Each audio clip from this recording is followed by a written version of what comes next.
ఆమె రిజైన్ చేసినా నువ్వు ఆశ్చర్యపోవాల్సిందే. మిగిలిన వాళ్ళు కొంతమంది ఉన్నారు కదా, అదే నెల్లూరు వాళ్ళు కొంతమంది వెళ్ళి జాయిన్ అయ్యారు కదా, వాళ్ళు కూడా మళ్ళీ వెనక్కి వస్తారు.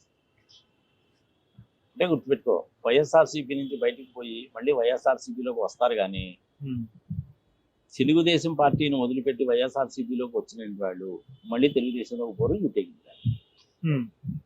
చాలు కదా నీకు.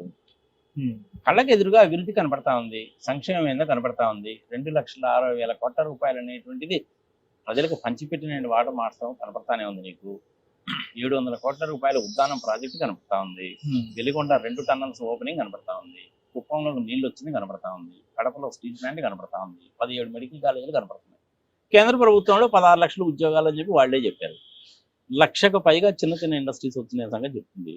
అదానీ వచ్చారు, అంబానీ వచ్చాడు, హిందుస్థాన్ కంప్యూటర్స్ వాళ్ళు వచ్చారు, మహేంద్ర వాళ్ళు వచ్చారు, ఇన్ఫోసిస్ వాళ్ళు వచ్చారు. అందరూ ఒక్కొక్కళ్ళు వస్తానే ఉన్నారుగా. గ్రీన్ ప్లైవుడ్ వాళ్ళు వచ్చారుగా, జపాన్ వాళ్ళు వచ్చి టైర్ల కంపెనీ పెట్టారుగా. అదే విధంగా కియా వెళ్ళిపోతుంది అని చెప్పి ప్రచారాలు చేశారు. మేము వెళ్ళడం లేదు బాబు, 3 లక్షల కార్లు తయారు చేసే మా కంపెనీని 6 లక్షల కార్లు తయారు చేసేటట్టుగా మేము విస్తరణ ప్రోగ్రామ్ ఇక్కడే పెట్టుకుంటున్నామని చెప్పారు. ఆయన కానీ ఈ దరిద్రం ఉండి అడుగు బుద్ధి జ్ఞానం ఉండదు. అట్లనే అమర్ రాజా బ్యాటరీస్ వెళ్ళిపోతుంది అన్నారు. జరిగింది ఏంది అక్కడ? మీరు అక్కడ పెట్టారు కాబట్టి ఇక్కడ కూడా పెట్టండి, మేము కూడా ఇన్సెంటివ్స్ ఇస్తామంటే తెలంగాణలో కూడా పెడతా ఉన్నారు. కానీ ఇప్పటివరకు అయితే పెట్టలేదు కదా. లేదు, అక్కడి నుంచి అయితే అది వెళ్ళిపోలేదుగా. మరి వీళ్ళు చేసే ప్రచారాలు ఏంది? అన్ని తప్పుడు ప్రచారాలు కదా. అందుకే అంటున్నాను నేను, చంద్రబాబు నాయుడు అన్ని అబద్ధాలు చెప్తారా బాబు, జనాలు నమ్మరని చెప్తాను నేను. అందుకే సార్ ఇంకా డ్రాబ్యాక్ ఏంటంటే వైఎస్ఆర్సీపీ వాళ్ళ దగ్గర, నేను వైఎస్ఆర్సీపీలో ప్రాథమిక సభ్యత్వం కూడా లేదు నాకు information. Very thank you. YCP వాళ్ళకి చెప్పుకోవడం చేత కాదయ్యా. మీరు అబద్ధాలు చెప్పాల్సిన పని లేదు, వాస్తవమే చెప్పు. 17 మెడికల్ కాలేజీలు వచ్చినాయా లేదా, డైరెక్షన్ మార్కెట్ ఇలాంటి వాస్తవాలే చెప్పు. కడపలో స్టీల్ ప్లాంట్ 20,000 కోట్ల రూపాయలు పెట్టుబడి 50,000 మంది దాకా ఉద్యోగాలు వస్తాయి. ఇవే చెప్పు. నువ్వేమి కొత్త చెప్పాల్సిన పని లేదు. వాళ్ళకి చెప్పుకోవడం చేత కాదు. ప్రతిదానికి జగన్మోహన్ రెడ్డి పోయి ఆడ చెప్తారు. స్వామి ఎమ్మెల్యేలు ఏం చేస్తున్నారు, గాడులు కాస్తున్నారు. ఎమ్మెల్యే చెప్పొద్దు, నీ కాన్స్టిట్యున్సీలో ఏం జరిగింది నువ్వు చెప్పొద్దు, ఓవరాల్గా ఏం చేసావు నువ్వు చెప్పొద్దు. చెప్పాల్సిన బాధ్యత మీకు లేదా? సజ్జల రామకృష్ణారెడ్డి చెప్పొచ్చు, విజయసాయి రెడ్డి చెప్పొచ్చు, ఇంకొకళ్ళు చాలా మంది కన్సల్టెంట్స్ ఉన్నారు కదా, వాళ్ళందరూ చెప్పొచ్చు. ఇలాంటి వాళ్ళు నన్ను అడిగితేనే నేను ఇంత పెద్ద లిస్ట్ చెప్తున్నానే. పదవిలో ఉన్నటువంటి వాడివి, బాధ్యత కలిగినటువంటి వాడివి, ఎమ్మెల్యే ర్యాంక్ లో ఉండేవాడివి, ఎంపీ ర్యాంక్ లో ఉండేవాడు, మీరు ఎందుకు చెప్పడం లేదు? ప్రతిదానికి జగన్మోహన్ రెడ్డి చెప్పాలంటే ఎట్ట కుదురుతుంది ఆయనకి? ఆయన సెక్రటరియట్ లో పనే చూసుకుంటాడా, మీటింగ్సే పెడతాడా, కేంద్ర ప్రభుత్వానికి పోతాడా, రిలేషన్లే మెయింటైన్ చేస్తాడా, చుట్టుపక్కల రాష్ట్రాలతో చూసుకోవాలిగా. ఎట్లా చేస్తాడు? అన్ని ఒకటే చేయాలంటే ఎట్లా? అందుకనే జగన్మోహన్ రెడ్డి కూడా ఏ కంక్లూజన్కి వచ్చాడండి చివరికి, నన్ను చూసి మీ అందరికి ఓట్లు వేస్తారు కానీ మిమ్మల్ని చూసి కాదాయా బాబు అని బయటికి చెప్పడం లేదు. కానీ ఇండైరెక్ట్ ఫీలింగ్ బట్టి అదే.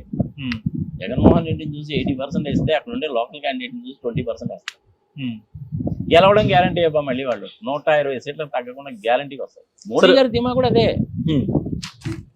మోడీ గారి ధీమా కూడా ఏంటంటే, ఎంత దరిద్రంగా లెక్కేసుకున్నా దేశవ్యాప్తంగా ఒక 250 సీట్లు మాకు గనక వస్తే, బీజేపీకి గనక వస్తే, మొన్న ఈ మధ్య జరిగిన ఎలక్షన్స్ మూలకంగా, అంతకుముందు యూపీలో వచ్చిన ఎలక్షన్స్ మూలకంగా, మొన్న ఈ మధ్య రీసెంట్ గా జరిగిన వాటి మూలకంగా,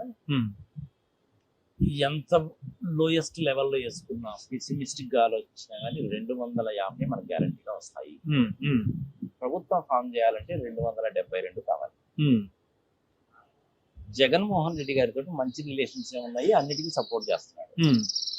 వాళ్ళు తెప్పించుకున్నటువంటి ఇంటెలిజెన్స్ నివేదికల మూలకంగా 20, 22, 24, 25 వచ్చినా ఆశ్చర్యపడాల్సిన పని లేదనేది వాళ్ళకి తెలిసినటువంటి వ్యవహారం.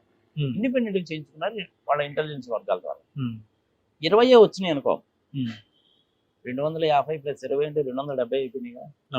వేరే పార్టీ వాళ్ళ దగ్గర నుంచి 2 దోచుకోవడం మనకు కష్టం కాదు, గవర్నమెంట్ ఫామ్ చేస్తారు. 20 సీట్స్ ఇక్కడ గ్యారంటీగా జగన్మోహన్ రెడ్డి మనకి ఇస్తాడు అని తెలిసినప్పుడు ఇతనితోటి రిలేషన్ పాడు చేసుకుని టీడీపీ తోటి ఎందుకు కలుస్తారు? కామన్ సెన్స్ తో ఆలోచిస్తాం. ఇటు పవన్ కళ్యాణ్ ఏమో కార్యకర్తల్ని 30, 20 అంటే 50 10th క్లాస్ చదువుకోవడానికి. అంటే ఈ ఈక్వేషన్స్ లో 3 పార్లమెంట్ నియోజకవర్గాలంటే 30 సీట్లు ఎట్టొస్తాయి? ఆయన తలకాయలు ఉండదా, మోకాలు ఉండదా? ఆయన ఈక్వేషన్ ఉండేది. మీ రెస్పాన్స్ ఏంటి? అన్ని కూడా వాళ్ళకి తెలియదా? 10th క్లాస్ పిల్లడు పాపం ఉదయం అంటే ఇప్పుడు సరే అది వదిలేద్దాం. ఇక్కడ జనసేన నిజంగా న్యాయం జరిగిందా అంటారా? మీ పాయింట్ ఆఫ్ వ్యూ చెప్పండి. న్యాయం జరిగిందా లేదా అనేది జన సైనికులు చెప్పాలి, ఆయన వాళ్ళు చెప్పాలి. ఆందోళన చేస్తారు ఈయనెవరు ఒక పక్క. చెప్పాలని. మీరేమనుకుంటారు చెప్పండి. నాకు సంబంధమే లేదబ్బా. ఇండిపెండెంట్ అభ్యర్థిగా నేను నర్సరాపేట నుంచి నిలబడదాం అనుకునేవాడికి నాకేం సంబంధం, వాళ్ళిద్దరు ఏం చేసుకుంటారు, ఇప్పుడు వాళ్ళిద్దరు సావేదో వాళ్ళు చేస్తారు, నాకెందుకు? లేదు, నాకు ఈ ప్రశ్నకి ఆన్సర్ కావాల్సింది. ఎందుకంటే ఇప్పుడు జనసేన తరఫున ఒక సర్వే చేశారు, ఇటు టీడీపీ తరఫున ఒక సర్వే చేశారు, రెండింటికి ఒక న్యూట్రల్ సర్వే కూడా జరిగింది.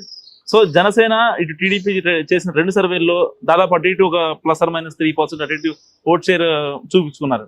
సో దాన్ని బట్టి సీట్లు ఇస్తున్నారని కొంతమంది ఉంటే, లేదు జనసేనకి ఓట్ బ్యాంక్ పెరిగింది కాబట్టి 23-24 అసెంబ్లీ సెగ్మెంట్లు 3 పార్లమెంట్ ఇస్తాం. కానీ ఇక్కడ గ్రౌండ్ లో ఉన్న కార్యకర్తలు ఒప్పుకోవట్లేదు. ఇంకా మాకు ఆల్రెడీ 2019 కంటే 2024లో మాకు వచ్చే ఓట్ షేర్ ఎక్కువ ఉంది, అయినా కానీ మాకు తక్కువ ఇస్తున్నారు అనే ఒక పవన్ కళ్యాణ్ జనసేన అధినేత ఒప్పుకున్నా సరే ఇక్కడ గ్రౌండ్ లో ఉన్న కార్యకర్తలు ఒప్పుకోవట్లేదు. ఒప్పుకోరు గ్రౌండ్ లో ఉన్న కార్యకర్తలు. రేపు గ్రౌండ్ లో ఉన్న కార్యకర్తలు ఆ పర్టికులర్ ఏరియాకి సంబంధించి టీడీపీ క్యాండిడేట్ ని ఎవరైనా నిలబెట్టినా కానీ ఓట్లు వేయరు. టీడీపీ కార్యకర్తలు జనసేన కార్యకర్తలకు 100% వేయరు. జనసేన కార్యకర్తలు టీడీపీ వాళ్ళకి వేస్తే ఒక 10% వేస్తారు అంతే. ముందు రోజుల్లో కనుక అయితే 90% ఓట్ ట్రాన్స్ఫర్ జరిగేది. 10% కంటే ఎక్కువ ఓట్ ట్రాన్స్ఫర్ జరగదు. ఏం సాగలేరా బాబు అని చెప్పి చేస్తారు అంతే. ఇప్పుడు మీరు అన్న ప్రకారం టీడీపీ వాడు జనసేనకి వేయడు కొన్ని కేసులో. ఆ వ్యతిరేక ఓటు ఏంటి, ఏ కేసులో కూడా వేయరు. ఇన్ కేసు ఏ కేసులో కూడా వేయరు. సరే ఒకవేళ వేసి ఆ ఓటు ఎటుపడుద్ది అంటారు. ఇంకా ఒకవేళ అనేది తీసేయా, తెలుగుదేశం వాళ్ళు జనసేన వాళ్ళకి ఓట్లు వేయరు, కానీ జనసేన వాళ్ళు మొత్తం కూడా తెలుగుదేశంకి వేయాలంటారు. ఇది న్యాయము ధర్మం కాదు. మాక్సిమం 10% వేస్తారు. రిమైనింగ్ ఓటు ఎటుపడుద్ది అంటారు. రిమైనింగ్ ఓట్ అనేటువంటి వాళ్ళు ఓటు వేయడమన్నా మానేస్తారు, లేదంటే వైఎస్ఆర్సీపీ కన్నా వేస్తారు. వేరే ఇండిపెండెంట్ క్యాండిడేట్ ఎవరైనా ఉంటే వాళ్ళకన్నా వేసుకుంటారు, నోటా కన్నా వేసుకుంటారు. లాస్ట్ టైం ఏదైంది, బీజేపీ వాళ్ళకి నోటా కంటే తక్కువ వచ్చినాయా లేదా?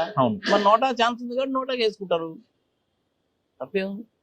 హైదరాబాద్ ఎలక్షన్స్ లో ఇంతమంది చదువుకున్నటువంటి వాళ్ళు ఉన్నాం, అందరం ఉన్నాం, బాధ్యత రహితమైనటువంటి వాళ్ళు. పొద్దుస్తున్నాను ప్రభుత్వం చేయలేదని అమరావతి తిడుతుంటాం, కానీ మనం ఓటు వేయలేదుగా.